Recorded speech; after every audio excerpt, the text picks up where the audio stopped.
ஓசூர் சட்டமன்ற தொகுதியில் 2026 சட்டமன்ற தேர்தல் ஒவ்வொரு கட்சியிலும் போட்டியிடும் வேட்பாளர்கள் அவர்களின் பின்னணி என்ன என்பது இந்த செய்தி தொகுப்பில் பார்க்கலாம். ஓசூர் சட்டமன்ற தொகுதியில் திமுகவில் மாவட்ட கழக செயலாளர், இந்நாள் சட்டமன்ற உறுப்பினர் வைப்பிரகாஷ் எம்எல்ஏ, ஓசூர் மாநகர மேயர் எஸ்.ஏ. சத்யா முன்னாள் எம்எல்ஏ, ஓசூர் மாநகர துணை மேயர் சி. ஆனந்தையா மாமன்ற உறுப்பினர் மற்றும் மாநகராட்சி சுகாதார குழு தலைவர் மாமன்ற உறுப்பினர் என்.எஸ். மாதேஸ்வரன், அதே போன்று திமுகவில் சென்னீரப்பா ஓசூர் மாநகராட்சி நிதி மற்றும் வரி விதிப்பு குழு தலைவராகவும் 37வது வார்டு மாமன்ற உறுப்பினராகவும் இருந்து வருகிறார்.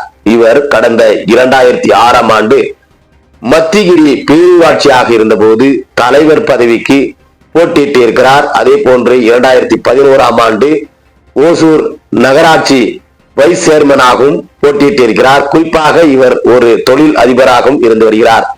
இவருக்கு மோனிஷா மகால், சென்னிஸ் மகால் என 2 திருமண மண்டபங்கள் உரிமையாளராகவும் இருந்து வருகிறார்.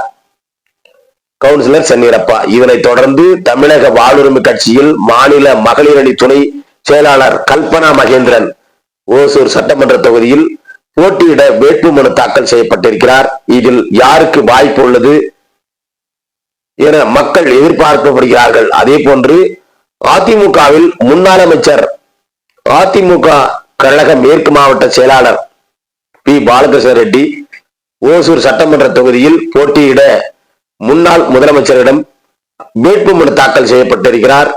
அதே போன்று எம்ஜிஆர் மாவட்ட இணை செயலாளர், ஓசூர் மாநகராட்சி மண்டல குழு தலைவர் ஜே.பி. என்கிற ஜெயபிரகாஷ் அவர்களும் ஓசூர் சட்டமன்ற தொகுதியில் போட்டியிட வேட்புமனு தாக்கல் செய்யப்பட்டிருக்கிறார். அதே போன்று ஓசூர் சட்டமன்ற தொகுதியில் போட்டியிட கடந்த சில தினங்களுக்கு முன்பு திமுகவில் இருந்து தெற்கு பகுதி செயலாளராக இருந்தவர் கே.டி. என்கிற திம்மராஜ் திமுகவில் இருந்து விலகி சுமார் 1500க்கும் மேற்பட்டோர் இணைந்து பெருமைக்குரியவர் அதிமுகவில் கடந்த சில தினங்களுக்கு முன்பு இணைந்தார். இதில் ஓசூர் சட்டமன்ற தொகுதியில் அதிமுகவில் கிருஷ்ணகிரி மேற்கு மாவட்ட எம்ஜிஆர் இளைஞரணி மாவட்ட பொருளாளர் பொறுப்பில் ஓசூர் சட்டமன்ற தொகுதியில் போட்டியிட வேட்புமனு தாக்கல் செய்திருக்கிறார். இவர்களில் யார் யாருக்கு வாய்ப்புகள் உள்ளது என மக்கள் மத்தியில் எதிர்பார்க்க